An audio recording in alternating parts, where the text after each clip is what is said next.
আসসালামু আলাইকুম। তোমরা যারা জগন্নাথ বিশ্ববিদ্যালয়ে ভর্তি পরীক্ষা দিচ্ছ তাদের রিটেনের ভীতি কাটানোর জন্য অলরেডি আমরা রসায়ন প্রথম পত্র লিখিত সাজেশনটা দিছি। তার ধারাবাহিকতায় আজকে আমরা রসায়ন দ্বিতীয় পত্র সাজেশনটা দেখব। আমার বিশ্বাস এই সাজেশনগুলো দেখলে তুমি কিছুটা হইলেও ধারণা পাবা। যদিও রসায়ন বা জগন্নাথ বিশ্ববিদ্যালয়ে লিখিত নিয়ে ওভারঅল কোনো ধারণা আমাদের ক্লিয়ার ধারণা নাই, বাট আমার বিশ্বাস যে আমার এই ভিডিওগুলো তোমার জন্য কিছুটা হলে হেল্পফুল হবে। যদি ভিডিওটা ভালো লাগে তাহলে অবশ্যই ব্রাদার সাজেশনের সাথে যুক্ত হবা।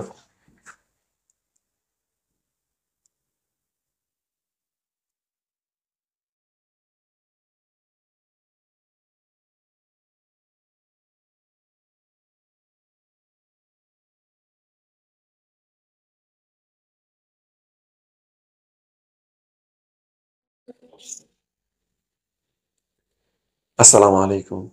তোমরা যারা জগন্নাথ বিশ্ববিদ্যালয়ে লিখিত নিয়া বা লিখিত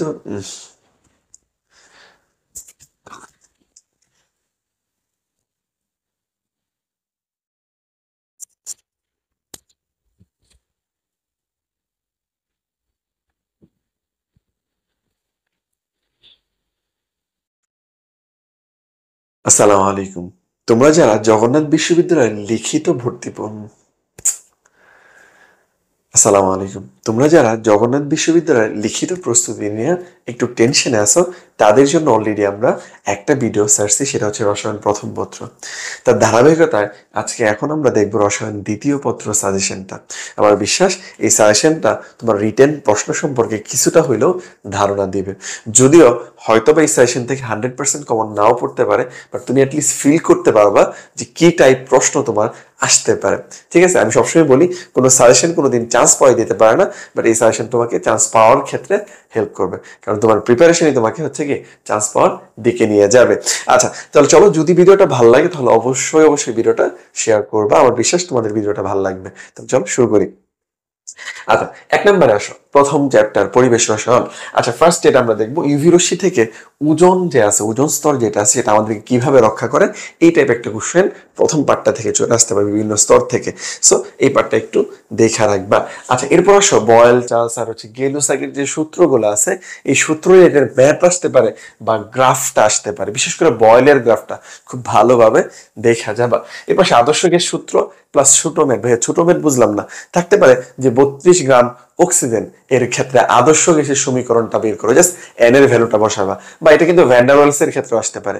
সো এটা বলতে বা এই সমীকরণটা বের করতে বলতে পারে। সো এটা তুমি অবশ্যই দেখবা। এরপর আর এর মান বের করতে বলতে পারে, এসআই একক, সিজিএস একক, বিশেষ করে লিটার অ্যাটমসফিয়ার এককটা খুবই ইম্পর্টেন্ট। সো এককগুলা বের করা শিখবা। আংশিক চাপ নির্ণয় খুবই ইম্পর্টেন্ট। ব্যাপন ও নিঃসরণের মধ্যে পার্থক্য। ভাই একটা কথা সবসময় বলে, যে কোনো কেমিস্ট্রি পার্থক্য, বৈশিষ্ট্য, এগুলো খুব ভালো করে দেখবা। সাথে আরেকটা কথা আমি সবসময় বলি, এর আগের ভিডিওতেও বলছি, যে তোমার এইচএসসির বোর্ড বইয়ের যতগুলো সাল ভিত্তিক অনুধাবনমূলক প্রশ্ন আছে সেগুলো খুবই ভালো করে পড়বা। ইভেন ঢাকার যে রিটেন পার্টটা আছে সেই রিটেন পার্টটার প্রশ্নের সাথে অনেক মিল থাকার কথা, ওই সাজেশনটাও ফলো করবা। যদি এই তিনটা জিনিস, আমার সাজেশন আর ওই তিনটা মিলায় যদি পড়ো, তোমার রসায়নে 100% প্রশ্ন কমন পড়বে ইনশাআল্লাহ। আচ্ছা, এরপর ব্যাপনের হার। ঠিক আছে, কার ব্যাপন হার বেশি, দুইটা গ্যাস দিয়ে বললো যে কোন গ্যাসটার ব্যাপন হার বেশি সেটা তুমি বের করো। তাহলে এই রিলেটেড ব্যাপার কিন্তু আসতেই পারে, যেমন অ্যামোনিয়া আর এইচসিএল এর ক্ষেত্রে এই কোশ্চেনটা কিন্তু আসতে পারে। সো এটা একটু দেখে রাখবা। আচ্ছা, এদের ম্যাথ থাকতে পারে, ম্যাথগুলো একটু দেখবা। গ্যাসের গতিশক্তি নির্ণয় আরএমএস ব্যাগ অধিক উপযোগী কেন? সো এই ব্যাপারটা বা আরএমএস ব্যাগ রিলেটেড ব্যাপারগুলো একটু দেখবা। আদর্শ গ্যাস ও বাস্তব গ্যাসের পার্থক্য, দুইটা পার্থক্য আছে, পার্থক্য দেখবা। লুইস অ্যাসিড খুবই ইম্পর্টেন্ট। এই যে FeCl3 কে কেন লুইস অ্যাসিড বলা হয়, সো এটা ভালো করে দেখতে পারো। এগুলো যে কোনোটাই আসতে পারে। ব্রনস্টেড লাউরির অ্যাসিড খার তত্ত্ব, বিশেষ করে কি বলতো, এদের অনুবন্ধী অম্ল খার তত্ত্ব খুবই ইম্পর্টেন্ট।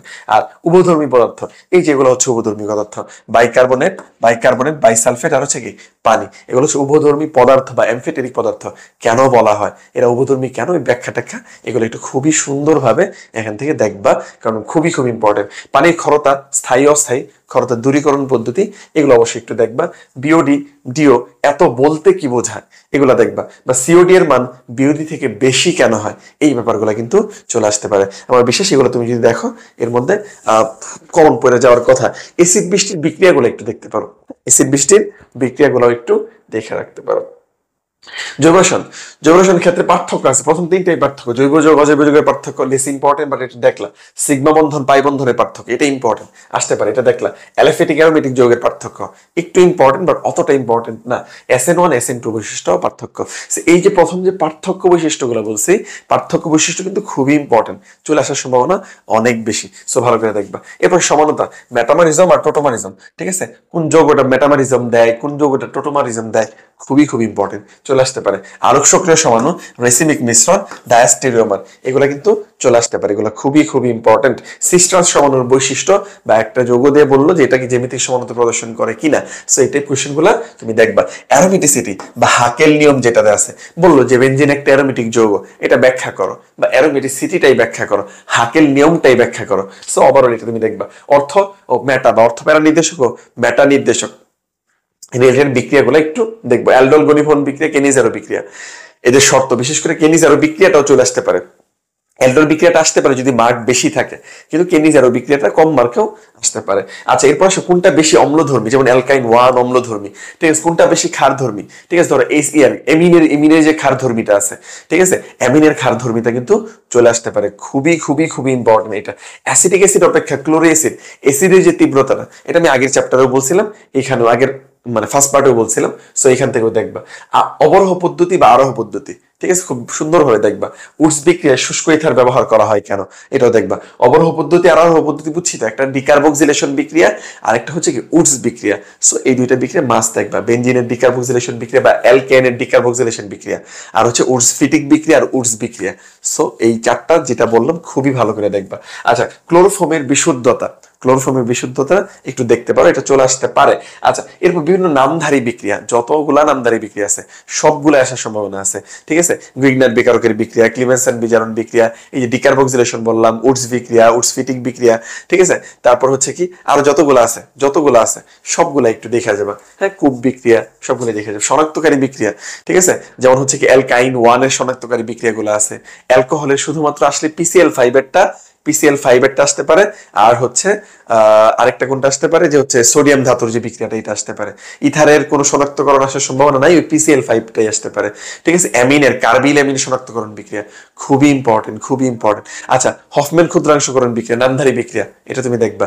আচ্ছা, এরপর শনাক্তকরণ কি অ্যাসিডের শনাক্ত 5% সোডিয়াম বাইকার্বনেট, এই যে যতগুলো শনাক্তকরণ আমি বললাম, তাহলে এই টাইপ শনাক্তকরণগুলো খুব ভালো করে দেখে নিবা। অ্যালডিহাইড ও কিটোনের পার্থক্যকরণ, সেটা কি? তাহলে অ্যালডিহাইড কিটোন টলিন বিকারক ফেলিং দ্রবণের বিক্রিয়া, খুবই ইম্পর্টেন্ট, খুবই ইম্পর্টেন্ট। সো এটাও তুমি একটু দেখবা। এখানে আরো কয়েকটা বিক্রিয়া আমি পড়তে বলছি, এগুলো দেখে গেলে তোমার জন্য ভালো। অ্যালকিন, অ্যালকেন, অ্যালকাইন, তারপরে কি অ্যালকোহল, বিশেষ করে অ্যালকাইনের পানি সংযোজন বিক্রিয়াটা খুবই ইম্পর্টেন্ট। হ্যাঁ, অ্যালকোহল কেন পানিতে দ্রবণীয়, এটাও একটু দেখতে পারো।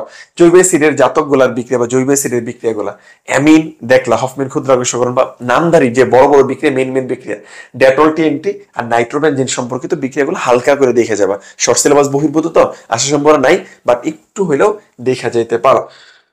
ওকে, আচ্ছা দেখো ভাইয়ারা, একটু যদি তোমার সাথে কথা বলে, সেটা হচ্ছে দেখো আমাদের ডেন্টাল আর চট্টগ্রাম বিশ্ববিদ্যালয় নিয়ে একদম ফুল ফ্রি কোর্স আছে একটা, যেটা কি তোমাদের জন্য অলরেডি 6,000+ স্টুডেন্ট অলরেডি এটাতে যুক্ত আছে। আমার বিশ্বাস এটা 10, 15, 20,000 ছাড়াই যাবে ইনশাআল্লাহ। সো তোমরা যারা যুক্ত হইতে চাও, এখানে 10টা মডেল টেস্ট নেওয়া হবে, 10টা ডেন্টাল, 10টা চবির জন্য। সো তোমার প্রস্তুতিটাকে গুছাই নিতে আমাদের সাথে অ্যাড হইতে পারো। আর এই কোর্সটা কিন্তু আমরা টাকা পয়সা চাইলে আমরা হচ্ছে কি একটা ন্যূনতম একটা কোর্স ফি দিয়ে আমরা নিতে পারতাম, কিন্তু ভাইয়েরা করেনি, যেহেতু অল্প সময়, এই সময় এত টাকা তোমাদের খরচ হয়, এটা আমরা চাই নাই। ব্রাদার্স সাজেশন সবসময় তার স্টুডেন্ট বা ছোট ভাই বোনদের কলেজে দিয়ে পড়ায়। সো এই কারণেই আমরা কি করছি, আমাদের একটা যেহেতু জিএসটি প্লাস এগ্রির জন্য একটা লেন্দি টাইম পাচ্ছি, সেই সময়টা আমরা আমাদের বেস্টটা দিতে পারবো, তুমি আমাদের কাছ থেকে বেস্টটা নিতে পারবা। এর জন্য আমরা জিএসটি প্লাস এগ্রি স্টার 5.0 নামক একটা ব্যাচ নিয়ে আসছি, শুধু একটা মাত্রই ব্যাচ ব্রাদার্স সাজেশনের, ওইটা নিয়ে আমরা কাজ করবো। আর বলতে পারো ভাই আপনাদের ওখানে চান্স কেমন পায়, জাস্ট একটা সিম্পল যদি দেখায়, এই বছরের একটা যদি উদাহরণ দেই, জাহাঙ্গীরনগর বিশ্ববিদ্যালয়ে 310টা সিট আছে, সেখান থেকে 150+ চান্স, যেটা শুধুমাত্র ব্রাদার্স সাজেশনেরই। তার মধ্যে প্রথম 3টা শিফটের 3টা প্রথম আমাদের, ঠিক আছে? তাহলে বুঝতেই পারো আমাদের ক্লাস কোয়ালিটি, ডেডিকেশন কতটা কার্যকরী ছিল। আচ্ছা, সো এটার ধামাকা আরো বেশি হবে ইনশাল্লাহ জিএসটি প্লাস এগ্রি স্টার 5.0-তে। এখানে ডিটেলস আছে, ভাইয়া ডিটেলস বলবে না, তোমাদের যারা হচ্ছে জানতে চাও আমাদের ডেসক্রিপশনে দেখতে পারো, বা ব্রাদার্স সাজেশন ফেসবুক পেজে একটা নক দিতে পারো। কোর্স ফি এখন ভর্তি হইলে 500 টাকা ছাড়ে কত 1699 টাকা। এখনো আমাদের কোর্স লঞ্চিংই করি নাই, লঞ্চিং ছাড়াই অলরেডি 100+ ভর্তি হয়ে গেছে। সো এটা আমার বিশ্বাস আমাদের কোর্স লঞ্চিং করার আগেই হয়তো সেটা 1000 ক্রস করবে ইনশাআল্লাহ। সো যারা ভর্তি হইতে চাও দ্রুত হচ্ছে কি ব্রাদার সাহেব ফেসবুক পেজে যোগ দাও। ওকে, এরপর আসো 3 নাম্বার চ্যাপ্টার। 3 নাম্বার চ্যাপ্টার থেকে আমরা কি পড়তে পারি? আচ্ছা ওকে, দেখো লুকাস বিকারকের শনাক্তকরণটা পড়ো, গ্রিগনার বিকারক, লুকাস বিকারক, এগুলো কিন্তু একটু দেখে যাও। হ্যাঁ, নামধারী বিক্রিয়া যা আছে সব করে যাওয়া।